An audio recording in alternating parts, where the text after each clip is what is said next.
Hey guys, welcome back to today's video. Today is Wednesday, June 30th, 2021, and today we're going to be talking about the New York City mayoral race, a race that has been hotly contested for the past week, where we don't know who the winner is, despite the election being held on last Tuesday. That's right, the election was held 8 days ago, and we have yet to hear from the New York City Board of Elections who the certified winner is going to be. The New York Times estimates that we might find out in mid-July. The results may be certified in the week of July 12th. So it seems that this election is being drawn on and on and on, and largely what many reporters say is due to incompetency from the New York City Board of Elections. Now, looking at what has happened in this mayoral election, it is very much a mess, but it is not the result of ranked choice voting. This is not because this situation,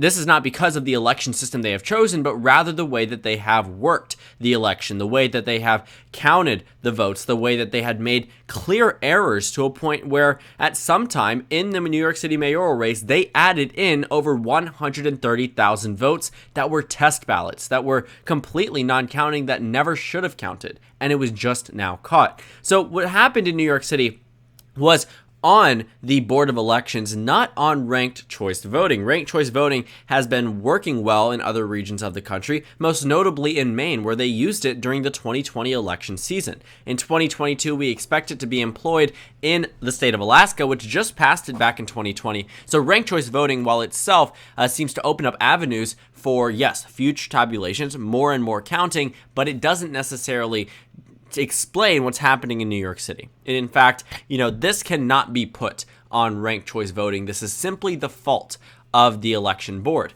Now, I wouldn't say that this mayoral election will go on until July 12th. I think that there will be a final certification at that point, but the Board of Elections has promised us that they will be able to count these ballots as quickly as possible, allow the absentee ballots to be counted. They were allowed to be received up until yesterday, so a week after the election. So some of these absentee ballots postmarked by the day of the election can be received at the election office, which still need to be counted. So they haven't been counted. They're in different areas. I believe there's a significant portion out in Manhattan, but the main takeaway is we don't know who the winner is, but I can show you the results, at least for right now. If you're interested in who's winning, right now it seems that Eric Adams holds a narrow lead over Kathryn Garcia. That's right, Andrew Yang has been eliminated officially, and Maya Wiley has as well. It seems that these outstanding ballots wouldn't be enough to put Kathryn Garcia in the number 3 position, essentially to a point where the round in which Maya Wiley was eliminated, we do not think at this point, at least,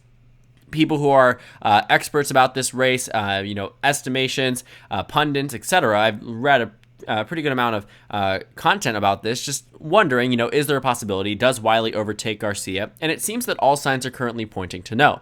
And that tells us that this is now down to a two-way race, a race between Eric Adams and Kathryn Garcia, but there seems to be a significant portion of discrepancies within the race. It says here that 125,000 absentee ballots that have been returned have not been included. 125,000 ballots. And it says that more than 14% of ballots were inactive by the final round of this initial ranked choice tabulation. What is an inactive ballot? Essentially, voters were allowed to put 5 candidates down. There were way more than just 5 candidates in this Democratic primary, which means 117,000 didn't make it on to the final round. That means someone could have put down Andrew Yang and Kathryn Garcia, not Kathryn Garcia and Maya Wiley, yet because neither of the two are in the final, they are ending up to go into the inactive ballots portion. So some people may have ranked people that were not notable candidates, or people they may have thought were going to win but didn't end up winning. Whatever it is, 117,000 votes are in the inactive ballot region, but 125,000 absentee ballots have yet to be tabulated, so we really don't know. I mean, the margin between Adams and Garcia is just shy under 15,000 votes between the two, with 125,000 outstanding. So a lot can change this race. Eric Adams started out with a pretty strong lead, 32% on election night, with 83% of precincts reporting, now 84% as reported by the New York Times. Kathryn Garcia received simply 19.3%. Maya Wiley was expected for a brief period of time to be in that second place position, But it seems here that because of ranked choice voting, this has now allowed Kathryn Garcia to expand to the second place position and nearly win this mayoral election if she ends up above Eric Adams. And it seems that the betting markets have taken note that this is a changing race, enough to a point where Kathryn Garcia is now deemed the favorite in this mayoral election. For the past 7 days, Eric Adams has held at 89 cents, 90 cents, 88 cents, 89, down to a low point of 85 until the 29th of June, yesterday, when the initial results were released and then withdrawn because of these additional 150,000 ballots. But Adams still held a lead over Garcia. Today, that is not the case. Kathryn Garcia overcomes Eric Adams largely because when you're looking at where these ballots are outstanding in terms of the Democratic primary, looking at the boroughs, a lot of it comes from Manhattan. And Manhattan, overwhelmingly, I would say, voted for Garcia over Adams, at least by initial tabulation. So if we were to continue on moving down the final steps of the road, it is expected for Garcia to gain traction and win over the remaining portion of these absentee ballots, which some estimate she may need to win by 15 to 20% in order to overcome Eric Adams. And in this race, it seems as if she's already defeating Adams by over 10 points, but it does come down to the final ranked ballot. But if you're looking at where these votes came from, again, by the time we had reached round 7, Eric Adams was at 36%, Maya Wiley was at 27%, Kathryn Garcia was at 24%, and Andrew Yang was at 14%. This is the last time we saw all four candidates together. Well, as many of you know, or maybe not know, Andrew Yang and Kathryn Garcia started campaigning together. In the final stretch of the campaign, they started sending out flyers where they didn't necessarily have a preference in terms of how you rank them first or second, as long as you rank them together. And it seems that Andrew Yang's bump was enough to put her over the top in this race. Because what it seems here is that while Wiley did get some of those Yang voters, Garcia got the plurality of them. While some of them went to Eric Adams, the plurality of them went to Kathryn Garcia, which was enough to bring her from just 24 up to 30.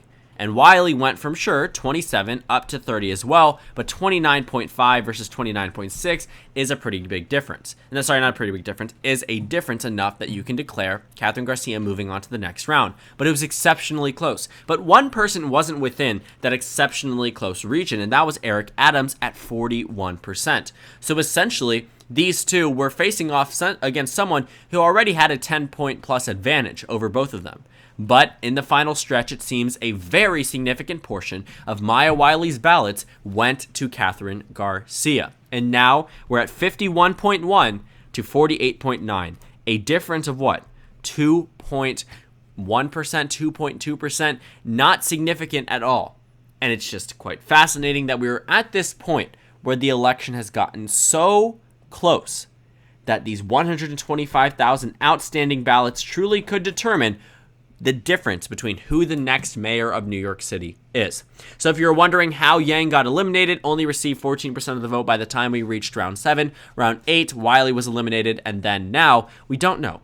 We really do not know. And just looking, you can see here in round 5, round 6, as you started to see these candidates eliminated, you can see all the way down here how many people ran. So when you're ranking only 5, you're going to get a significant portion of the population having inactive ballots, and that's what happened in New York City. So we don't have an idea of a clear idea of who's going to be the next mayor of New York City. Sort of understand that whoever wins this mayoral election primary ends up the winner in the race. If you're looking at history since 2013, this region has been pretty solid for the Democratic Party in the mayoral elections and always been solid in terms of the presidential level in the 21st century. But in 2013, Bill de Blasio was the first Democrat to win since, I believe, 1989. And, that's because there was Bloomberg in there was Giuliani in there. Bloomberg was allowed to run for a third term. So 4 years, etc. Now a Democrat is in. Bill de Blasio won with 73%. In 2017, the Democrats won with 66%. 2021, don't expect anything different in terms of that margin. We know who the Republican nominee is. It is Curtis Sliwa. He is the winner in this race, and he defeated Fernando Mateo, 69% to 27%. These are the preliminary results. He got the absolute majority, so that was more than enough to put him over the top. But as we get into the final rounds, what you'll see here is that it is coming down to this Democratic primary. And honestly speaking, the Democratic primary predicted the initial results correctly, but not necessarily the final results based off of the same numbers. I mean, looking at the initial results, they expected Eric Adams to win in the first round. Then it was supposed to be Maya Wiley, then it was Catherine Garcia, and then it was Andrew Yang. That's true. That holds true in the first round. It was those 4 candidates up and down. But as I'm looking at the other polls, I don't know exactly what we can trust in terms of the head-to-head polls. Some show a very similar response to what we are seeing now. Look at the first 2 columns. That's Eric Adams and Catherine Garcia. Sometimes they aren't even pitted up against each other. And it seems that there wasn't really a possibility that many people expected Eric Adams and Catherine Garcia to face off against each other. In fact, I don't think there's a single matchup here between Adams and Garcia, because many people expected it to be, maybe Adams and Yang, right? Or it was Yang and Garcia, or it was Yang and Stringer, or Yang and Wiley, or Adams, even when he was polled against everyone, still wasn't polled against everyone. Catherine Garcia's region is blank, which I just found to be quite interesting. And just looking at the presence of this New York City mayoral race, I'm surprised we don't have more data about a head-to-head matchup between Eric Adams and Catherine Garcia. But with 15% plus of the vote out, I cannot confidently say Adams has won or Garcia has won. It would be disingenuous for me to even insinuate that Adams is in a position where he should declare victory or Garcia should either. This is truly coming down to the wire, and we don't know exactly when these results will be finalized or released. What's happening with these absentee ballots is that they were allowed to come in so late, and in a standard type of election proceeding. It's not some exception that was made for certain ballots or for the mayoral race, so it's nothing about election law that was different from the 2020 election. But it's just the fact that we have seen a board of elections in New York City, which has had problems before, that is in a position where they have continued to have problems, where they added in fake ballots, where they haven't counted the absentee ballots, with everybody that's focused on this race, shaking in their boots, wondering who is the next mayor of New York City going to be. Over a week after the election, we still can't answer that question. And all we have right now isn't even official. It's considered unofficial. They're unofficial results. And while sure, unofficial results almost always translate to official results, and I'm sure these will as well, the fact that the Board of Elections cannot give us an indication of what's going to happen next is kind of alarming. The fact that we are still not understanding who is going to win in this mayoral election is also quite discouraging, looking at the future of New York City elections. I mean, there's a reason why New York took so long to calculate their election results in 2020. There's a reason why New York City in specific had seen so many votes, obviously, for just such a big region, but didn't count them nearly as fast as they should have. In fact, I believe there was a report that New York State had to alter the electoral certified by Congress, by the Vice President, results of the state of New York because of ballots that they forgot to count or were too slow to report by the deadline. And that's what's happening here in New York City. But with all eyes on the mayoral race, my initial response to this is that this is good for Catherine Garcia, obviously. Some people, understanding the first round, didn't even expect her to make it this far. Some people thought it would be a race between Adams and Wiley. It certainly seemed like that in the beginning of the round. But it seems that Yang and Garcia campaigning together at least had some type of impact. While Garcia didn't get the majority of Yang's vote, she got the plurality of it, and she got exactly what she needed. I mean, it was 40.7, I believe, or let's go ahead and see here, 40.9 to 29.6 to 29.5. That second place position, whoever was advancing on, that's what we are looking at here. This was a very narrow election when it came down to the final 3 people, which means that Garcia got exactly what she needed from Yang. She got the exact amount, which is enough to put her over the top potentially if these absentee ballots work in her favor.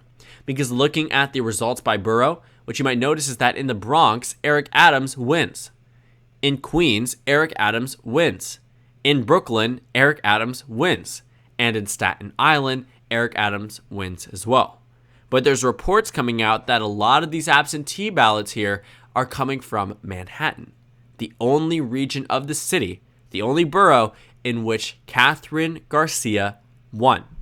So what I'm essentially saying at this point is that there is still a possibility. While she's down 15,000 votes, there's 125,000 out there. And yes, she would need to win them heavily by double digits, but that's exactly what she's doing already in that region. Now, that's assuming that this is a highly concentrated area with a lot of votes, which it might be and it might not be. So for right now, this might be a situation in which we are overestimating the amount of absentee impact there would be in the region of Manhattan in New York City. So we won't know these results for a couple of days. We won't get them certified for around 2 weeks. I implore you guys to constantly refresh your pages if you're truly interested about this race, because there's so much interesting happen, but it's just unfortunate that our election results have yet to be released over a week after the election. And I want to remind you, this is not the fault of ranked choice voting, but rather the fault of a faulty election office of the Board of Elections, which has had problems time and time again, and this mayoral primary is no different. So thank you guys so much for watching this video. Make sure to comment down suggestions below, subscribe on the left if you haven't already, and check out the Instagram and Twitter. At the bottom left of the screen, there's also a Discord server for you to go ahead and join. On the screen, there's a video you can watch, and then a playlist for my 2021 election analysis videos. Again, thank you guys so much for watching, and I will see you all tomorrow.